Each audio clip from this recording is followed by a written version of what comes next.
Welcome to the Machines and Molecules podcast. Machines and Molecules hosts guests who have backgrounds in chemistry, biochemistry, and machine learning.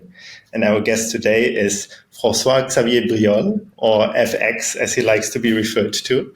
FX is a lecturer at University College London, and his research interests are probabilistic numerics. That's probably how people got to know you in the community. Kernel methods, because these are very connected to probabilistic numerics oftentimes, integration methods, and applications, I think, in the physical sciences. I also saw some publications in that. Hi, FX. Hi. How are you doing? Yes, good. Thank you. Thanks for the invite. Yes, of course. So, did you think of a third M word by chance? Yes, I've actually got two M words that go together. So I guess the M words that I thought about were model misspecification. So it's directly quite technical as opposed to kind of high level. But I think that's been a theme of my research in kind of recent years. And so I thought we could talk about that a little bit, perhaps later in the podcast. Or maybe now. Yeah, sure. So maybe you can tell the listeners what model misspecification is and why it's interesting. Yeah, sure. So I guess the way I come from this is that I'm quite interested in kind of developing statistical or machine learning tools to help scientists or engineers. And I guess one of the main challenges there is that the scientists and engineers, they have these models of whatever they are studying. So it could be molecules, it could be something else. And they're normally, they've spent years and years, lots of researchers focusing on these models to refine them to really represent, in this case, perhaps the chemistry or the physics. But then it's always going to be the case that these models are somewhat imperfect, right? You can spend more and more time developing your models. At the end of the day, you probably don't have enough resources to make the perfect model. So all of these models are wrong. And that's kind of fine. So of course, as long as your model is pretty correct, then you'll be able to make useful predictions with these models. But the problem is that models can sometimes be incorrect in very specific ways, which means that then when you kind of try to calibrate them with data, so essentially do statistics or machine learning, to kind of refine them and make more useful predictions, basically the statistical algorithms assumes the model is correct and therefore kind of learns the wrong thing, if you want. And so I think there's still a lot of work to be done in this area. It's kind of something that people have thought about for a very long time. But I think because of advances in kind of statistics and machine learning, more in terms of like the scale of problems that we're looking at, there's many kind of important questions that remain. And in fact, many of the kind of more modern algorithms need to be adapted a little bit more to kind of be more robust to certain types of model misspecification. So essentially be able to kind of be fine with the model being a little bit wrong and still, lead to useful predictions. Yes, I guess it's quite a Bayesian thing also to think about, right? Because in the Bayesian approach, some people say, well, there's no such thing as overfitting if you do a Bayesian approach, but misspecification you have. Or would you say that's not true? I don't think it's particularly a Bayesian concept. In fact, I think for example, in statistics, most of the literature on robustness to model misspecification actually comes from the frequentist side. So if you look at kind of Bayesian methods, there's been a little bit, mostly in the like 70s, 80s. And then there's like a very big gap. And now people are kind of starting to look at that again. So here is, I guess in a Bayesian setting, the problem would be, I have this model, let's say, of some molecules. I'm going to try to calibrate this model from some data that I'm collecting in the lab. And I'm going to therefore use, some sort of Bayesian model, maybe put a prior on some parameters of the model. But for that, I'm then going to have to assume that, my model is correct. I know that this model of molecules is correct in order to get my posterior. And if that's not the case, then essentially the posterior is not really a useful quantity, I guess, because you're kind of concentrating your beliefs into something which is going to be completely wrong because you're using the wrong, essentially, likelihood. And so actually there's not that much in this space in the Bayesian world. And it's only kind of in the last few years that there's been kind of a resurgence of research in this area.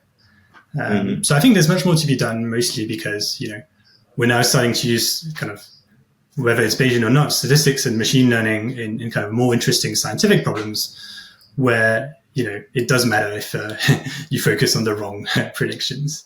So, if we suddenly started using, I don't know, statistics and machine learning to predict, future behavior of the climate, and it turned out to be wrong, then I think people would be very unhappy with us. Similarly, I'm not saying that's the case, by the way. I'm just giving you kind of some examples. And so I think, basically we need to start thinking again a bit more about what we're doing. So it's not always possible to make the model more complex, and we need to kind of design methods that can deal with that. Yes, absolutely. So does your interest in that come from the physical sciences and physical applications mostly, or? Mostly, actually, it comes from the more methodological side. So I've kind of found some interesting work that kind of like opened my eyes to this question that I hadn't really considered for a long time. But I also work with a lot of scientists, and so basically, a lot of the time they don't really mention this, but then when you start asking questions, they say, oh yes, we know the model is wrong in this way, or we know it's wrong in this way, and that's kind of okay. But they don't really know if it's okay. They just, they have to deal with it because, that's all they can do. But I think usually what people tend to do is they use the wrong model, make certain predictions, and then kind of know, because of their background knowledge in the kind of problem, that they have to adjust a bit these predictions in some way to kind of account for that. Whereas I think, if we want to automate the whole process a bit more, what we should be doing is kind of directly, doing the statistics and machine learning, taking this into account and kind of not having to rely on, some sort of intuition that the scientist might have. Yeah, absolutely. I think that's an important part. Trying to pour the collected knowledge into the statistical model rather than relying on humans, at least in order to safeguard humans. So I think it's especially for places where you use statistics and machine learning to make decisions, it's very important to get constant human feedback as well. But it's also important to help the human along, make less mistakes it might be that, the human doesn't even know that the model is a bit wrong somewhere, otherwise they might have, made a more complex model that accounts for it. And so it's not always the case that, the person, the scientist can do something about it. And so I think, designing more robust methods is quite important for that reason. Yeah, true. What inspired you to go into the field at all? You mean the field of robustness, or more broadly? Statistics, more broadly, statistics and machine learning. How did you become a machine learner? I see. So I guess firstly, I'm not sure I would qualify as a machine learner. Well, I guess if you look at my publications, maybe I qualify as a machine learner. I also don't think I qualify as a statistician, so I'm not sure exactly what I am. I'm somewhere in the middle. But I suppose the main reason I kind of started working on this was purely because when I was younger, I did always really like maths. And I guess I was trying to find something interesting I could do with maths, and being something like an 18-year-old, I didn't really know that I could have jobs in maths. And so I thought, okay, I'll look for maths and something a bit more applied that I can, use in practice and get a job with. And so I ended up doing a degree in maths and stats and economics. And then I guess really started enjoying research and kind of jumped into statistics. It was more on the computational side. And so straight away, there was a lot of connections with machine learning, and kind of now, fast forward a few years, that's where I am. So you did your undergrad also in Warwick, is that right? Yes. Yes. Okay. So, understood. So they they have this interesting program which has maths, stats, economics, and operational research. So it was basically like maths applied to interesting problems, and hence why I went there. It's a very good program actually in work. Mm-hmm. Yeah. And since joining UCL, and becoming a group leader yourself, what has changed for you? What has changed? Oh, well, I guess one thing that has changed is more the sort of projects that I can get involved in. I guess, it might seem a bit obvious, but I suppose the more you progress, the bigger your team becomes, and therefore the more interesting things you can start doing, right? So now I have a fairly large group. So I have 7 PhD students, so I can get involved in a lot more different areas, whereas I used to have to be, quite focused. And I think that suits me quite well in the sense that I'm someone that kind of likes thinking about the big picture. I obviously like details as well, because I think no one can really go into research without liking details. But I do enjoy kind of thinking more about the big picture. And so I guess it allows me to get involved in lots of different areas, which I wouldn't normally, be able to do. So if there's lots of different areas, is there something that excites you apart from model misspecification? So I guess most of what I do is kind of, there's 2 kind of sides to it. So one is the kind of thinking about kind of inference algorithms, so how to make them robust, for example, but it could be making them more efficient, or various different things like this. So I'm kind of interested in doing that for more and more complex models. So models where you can't use standard tools and you need to kind of work a bit harder to be able to kind of calibrate these models. And the other side is, I guess you've mentioned it already, is more the computational side. So once you've got a model, you've got a statistical algorithm, how do you actually go and, implement these things and make them more computationally efficient? So, for example, if you work with, I don't know, so for example, one of my colleagues at UCL, he's an expert in tsunami modeling. And so he has these very large physical models of tsunamis that he runs on computers. And I guess the ultimate goal would be doing something like tsunami prevention systems. So there, the problem is that it takes a few minutes to do one run of the model. And usually to make useful predictions, you might need thousands and thousands of runs. So I guess in those cases, doing the kind of statistics and machine learning requires computational tools that are really quite specialized to expensive problems. And so that's one other area that I've been looking at. So the more complex the model become, the more expensive they tend to become to run on computers. And so the more you have to think carefully about numerical algorithms that can implement them in an efficient way. So without perhaps as many simulations. Yeah, very much so. So the tsunami model, that sounds like it's an actual fluid dynamics problem that he's implementing there, or? That's right. So basically, I'm not too involved in this, so take what I say with a pinch of salt. But so we have a student together, and so the rest of his group focuses mostly on kind of implementing these tsunami models, and then kind of doing statistics and machine learning so as to be able to get faster predictions. So he runs the fluid dynamic model. So he's got some nice package that solves the PDEs, etc., efficiently. But then on top adds kind of statistics and machine learning to make more efficient predictions. And so I guess we've worked together more. I was more on the methodology side, kind of helping him design things like, well, you mentioned probabilistic numerics, so more efficient probabilistic numerics algorithms specifically for these types of problems. And I think that's kind of interesting as a problem. So really thinking about, not necessarily big data, but actually small and very expensive data. That's a whole new, big challenge as well. And I guess people talk about it less. It's perhaps a bit less sexy as a topic, but I think for kind of science and engineering, that's probably one of the main topics that is of importance. Yes, definitely.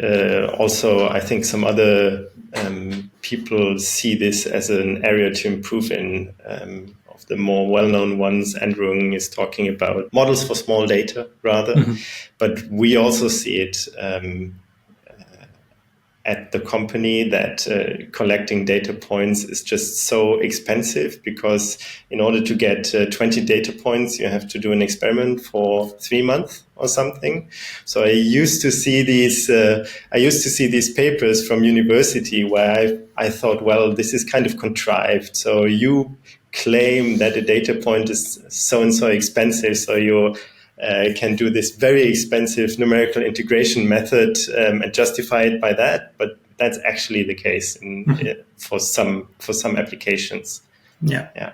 And so I guess one of the interesting areas that I personally don't work in, but I think is valuable, is this idea of kind of merging physical models, or it could be chemical models, or essentially mathematical models and machine learning.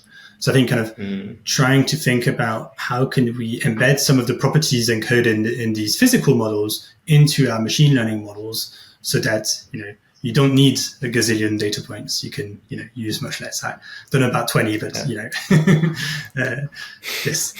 At least the more, I suppose, the more properties from the physical model you embed in the machine learning model, the less data you'll eventually need to kind of make useful predictions. And so I think that there's this whole field of physics-based machine learning. I think is something that we should look more into. And although I haven't worked on it myself, I think it's something that's definitely something to look at.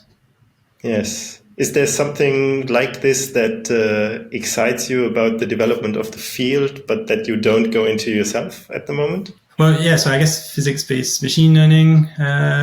What else excites me? I guess another thing that I think is really important, although I've stayed very far away from that, is things like probabilistic programming. So actually, taking all the tools that people like me develop and then making them, packaged in a good way, and perhaps even thinking about how to modify them slightly to be able to automate them, so that, people in the sciences, engineering can go and just use these packages, these nicely wrapped up packages. They won't have to think about any sort of computational tool. They just click one line and then that's their output. Or okay, maybe not one line, but as close to that as possible. And I think that's something that's hugely important. It's something that people don't spend as much time on, but I think people that work in this it's like a great service for everyone else, essentially. So I think it'd be important for the field to think a bit more about this area. Yes, definitely. It's probably one of the things that made the deep learning approach successful, because they have these building blocks that they package up nicely, and then people can just start tinkering without worrying about many, many things. That's right. Also, without having to worry about having to write a proof for a paper, for example. True. Mm-hmm. So would you say that you also follow, like in your applications to physical sciences, would you say you have a certain goal in that direction? Like, okay, I'm trying to make lives of people better by, for example, early tsunami warnings, or helping people in, climate sciences and so on and so forth? Or was it mostly driven by technical questions for you? So I guess people might not often tell you this, but I don't think that everyone that goes into science has this goal, like I want to cure cancer, or I want to, do something like that. I think people that go into research are often people that are kind of curious. They like learning things, and they like playing around with problems. And I think I'm definitely one of these people. So it's not like I'm going in there thinking I'm going to, do the perfect tsunami prevention system or something like that. Now, of course, goals like this are important because they kind of push you in one direction. I guess my own goal is more to have a nice time doing research. And that's probably a very selfish goal. But I do think that within this remit, I can still do something useful more broadly. So my own goal is to kind of have a look at different application areas, try to understand, I don't need to go in and understand all of the physics or something like that. I just need to understand high level the sort of challenges that people are doing. And for me, it's more something that I can then bring back to more my methodological work. So I think that, there's lots of methodology that's kind of developed by people that write a certain type of paper and they do their whole career writing methodology papers. But I think if you never talk to people that might actually use your tools, then, chances are you might not be developing exactly what they need, right? So for me, it's more kind of going in, looking at the sort of challenges that people face just to kind of improve my methodological work. So that's kind of why I work also with kind of more applications. But I guess mostly I'm just interested in kind of advancing methodology, and I enjoy doing that, and so it's kind of a nice thing to do, I guess. I'm not sure whether curiosity counts as super selfish, honestly. I think there's other things, or at least, it's not selfish and superficial. There's the combination of selfish and superficial is, I think, what's a big problem. But curiosity is a very good motivation. Yeah. Would you say there was a big failure in your professional life so far that you mind sharing? So I guess a big failure. I guess people don't like talking about their failures, but I personally don't mind too much. I think, realistically, everyone in their career is going to have a lot of failures, and very often they're kind of hidden. And so, I guess I could tell you about things like papers getting rejected or, funding application getting rejected. I find that, although these might be like failures per se, they're kind of just temporary failures in the sense that, even if one paper doesn't work out, okay, well, that's life. And, it's not really the most important. I guess failure, I think probably one of my failures in the past has been not thinking enough about exactly who I start working with. So it's more on the personal side. So I'm obviously not going to give names here, but I have had difficult times sometimes with people I've worked with, and I think this is something that I could have avoided by either better communication or even being a bit more careful with who I work with. So, for example, not focusing specifically on only their technical skills, but also perhaps their interpersonal skills and whether those, whether we might work well together. So I think that's one thing that I definitely focus on now. So I put a lot of importance on working with people that I enjoy working with. And I think as an academic, you have this freedom, right? You basically get to work with who you want. And if you don't want to work with someone, you just don't work with them. That's yes. And I think that's really lucky, right? There's pretty much nowhere else where you can really get to do that. So, Can you, without saying names, but can you say what was difficult? Like what gave you a difficult time? Well, I guess it's more like if you work with someone where you might have like a mismatch of expectations or a mismatch in terms of communication, it can create a lot of basically stress essentially. So I'm someone that tries to avoid conflict, and so I guess when conflicts finally arise, I find it extremely stressful. So it's just then impacts my personal life as well, because I'm just quite annoyed by something. But I guess that's probably the main problem with it. Okay, but you didn't. It didn't happen to you that you felt ripped off or something like this in collaborations? No, not so much. It's really been like kind of interactions with people that were perhaps perhaps due to various other factors. Maybe these people were also under certain stress, and it just made the kind of collaboration difficult. And it has happened a few times, so it's not just an isolated incident. And I think that's probably what impacts my career. Well, it doesn't. I don't think it impacts my career now, but I think it's what's impacted my career in the past the most, in the sense that it's what I've found most difficult. So I don't mind too much having a paper rejected, but like getting in bad terms with some people, this bothers me more, I guess. Mm. Do you mind less getting a paper rejected now than compared to PhD times, for example? Yeah, of course. Yeah. Yeah. I guess, when you're a PhD student, you're kind of solely focused, or at least in terms of your job, solely focused on getting that one paper out. If it gets rejected, you're obviously much more upset because you spent months on it.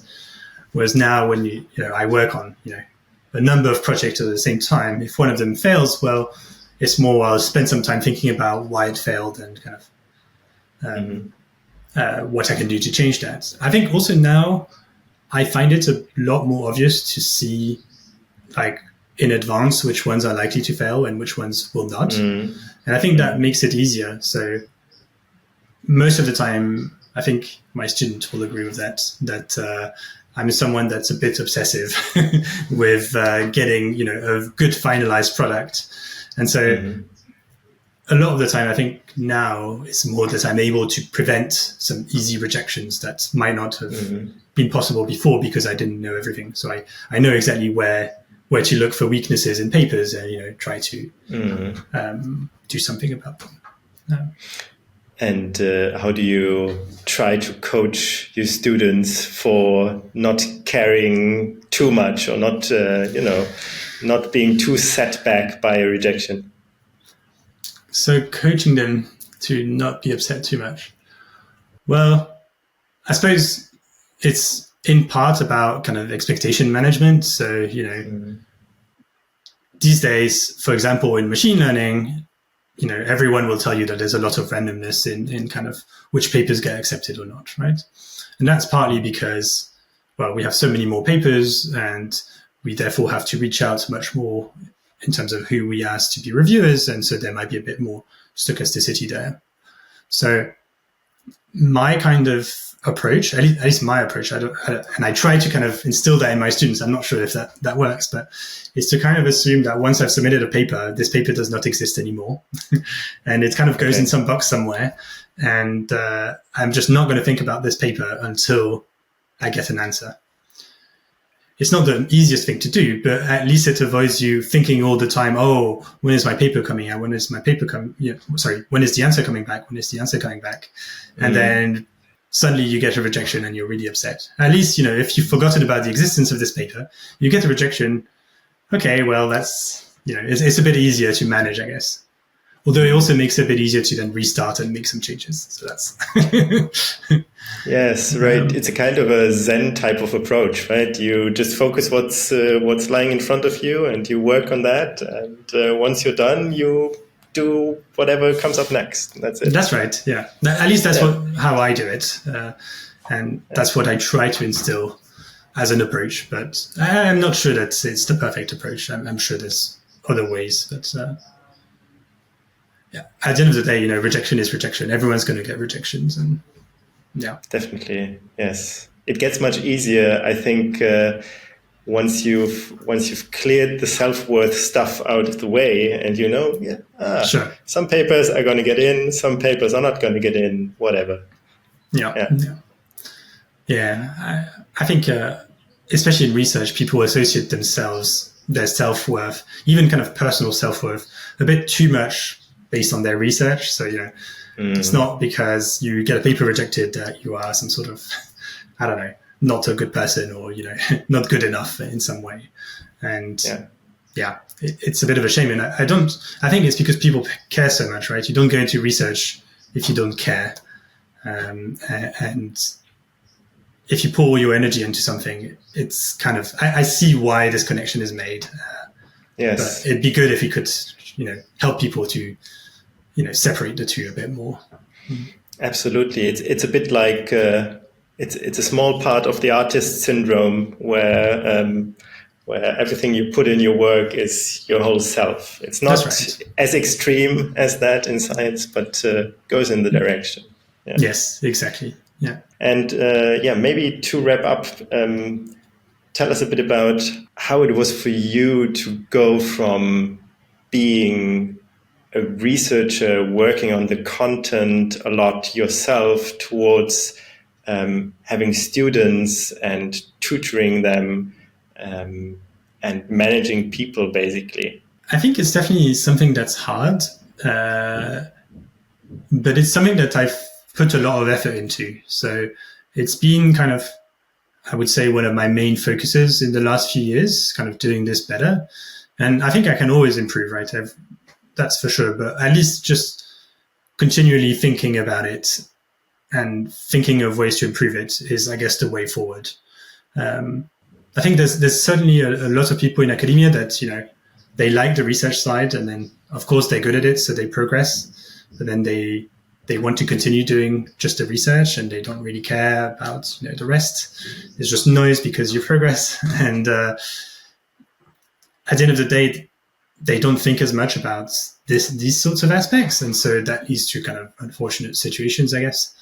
But it's something that I've spent a lot of time doing as well. So I put a lot of effort into kind of helping my students. I still do a lot of hands-on things. So in terms of the research, personally, I think it's kind of best of both worlds in some way, because I do enjoy the kind of supervision aspect, but I also enjoy the technical side. And it just means that I can be a bit selfish and focus on the technical side that I care about when I do research. And I don't have to, do everything that's needed to have a nice paper. I can just, if I want to, focus only on one thing and kind of help the student do the rest. So I think obviously, I would like to have more time to do more technical stuff, but I also really enjoy kind of spending time with, supervising and this sort of stuff. And I don't think that I like, the technical side more than the supervision. I think both are nice. At least they're both equally as important for me. Is there an important insight about working with people that you had that you'd like to share? Not really. I guess it's just about kind of making sure that you always talk to them about kind of what they want and how they feel. And I guess that's not always the most obvious thing. Obviously, when you kind of start supervising, you're thinking, oh, how am I going to, help this person get the tools that they need to be able to solve this research problem or something like that. And at the end of the day, what might be equally as important is asking them, how have you been? And, is there anything that's, is bothering you at the moment that's kind of impacting you? Or is there anything that you think you're not doing so well at the moment? Is there anything that we could, where do you want to go? What can we do to help you get there? So I've started this year doing kind of semi-regular reviews with my students, which I think is something that happens a lot in industry, but not so much with academia.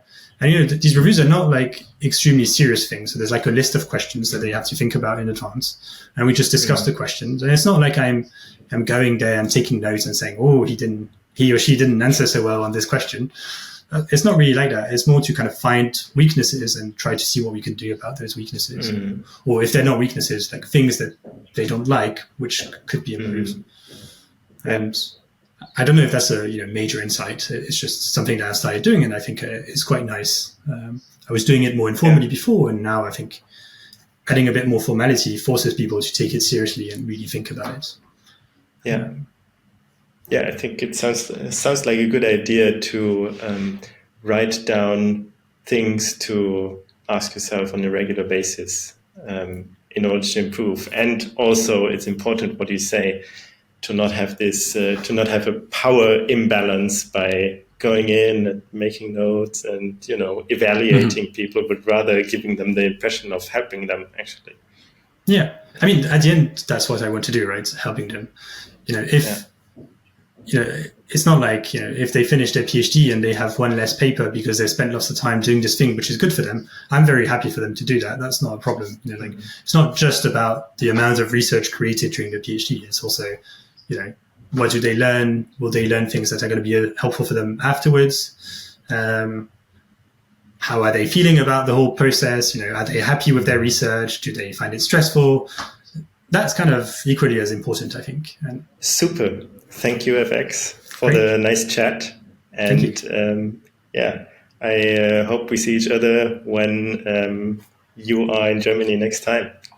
Yeah, that'd be great. Thank you. Bye-bye. Bye.